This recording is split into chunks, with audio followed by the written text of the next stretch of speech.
Magandang araw po sa atin lahat sa mga Katoliko. Alam mo po, meron tayong tatalakayin ngayon about sa Rosary. Kung saan ay meron po nag-comment sa atin dito na isang followers na sinasabi na ganito.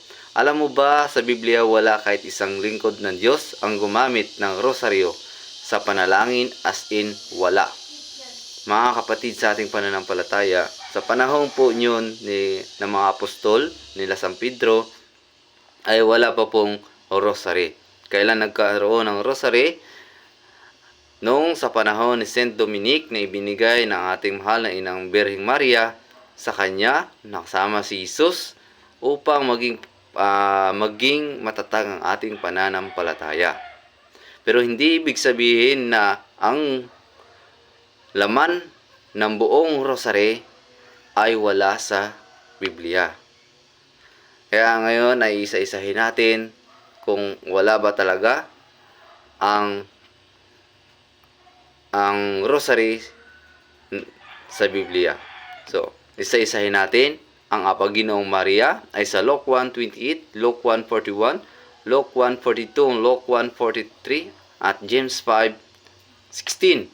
Yung Ama namin, Matthew 6:9-13, luwalhati, Luke 2:14, Philippians 4:20, sumasampalataya ako, Matthew 5:45, Genesis 1:1, Matthew 3:17, Luke 1:35, Luke 2:27, John 19:16, John 19:29, and John 42:42, and Unang Pedro 3:19, at marami pang iba.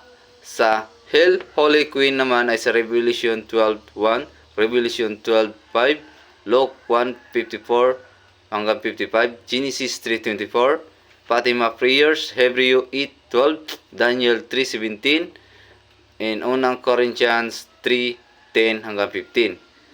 Kung iisahin naman natin ang bawat misteryo, ang unang misteryo sa tuwa, ang pagbati ng anghel sa mahal na Virgin sa Luke 1:35, at ang pagdalaw ni Virgin Maria kay Santa Isabel, Luke 1:39 hanggang 56, ang pagsilang sa mundo ng anak ng Diyos, Luke 2:1-20, ang paghahain sa templo ng anak ng Diyos, Luke 2:22-39, ang pagkakita kay Jesus sa templo ng Jerusalem, Luke 2:41-50, misteryo ng liwanag sa kanyang binyag sa ilog Jordan, Matthew 3:13-17, Mark 1:19-11, Luke 3:21-22, John 1:32-34, sa kanyang pagpapahayag na sa kanyang sarili sa kasalanan sa Kana, John 2:1-12, sa kanyang pagpapahayag sa kaharian ng Diyos sa pagtawag sa patungo sa pagbago, Matthew 4:12 hanggang 25,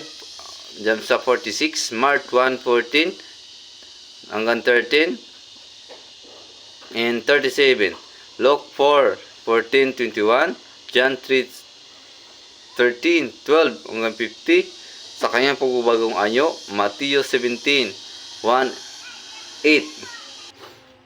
At yan po ay marami pang iba sapagkat yan po ay napakahaba. Kaya ang sabi nga ni Pope Francis, the Rosary is a prayer that always accompanies me. It is also the prayer of the ordinary people and saints, is a prayer from my heart. So malinaw po ang kanyang pahayag ng ating Santo Papa. Ang isang panalangin ay nagmumula sa puso.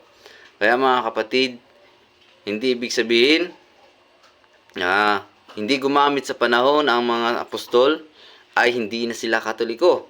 Sapagkat ang mga apostol ay tunay na Katoliko. Dahil ang founder ng Katoliko ay si Jesucristo hanggang sa pinasa sa ating bagong Santo Papa, si Pope Leo XIV. Kaya maraming salamat at sana'y maunawaan mo, kapatid.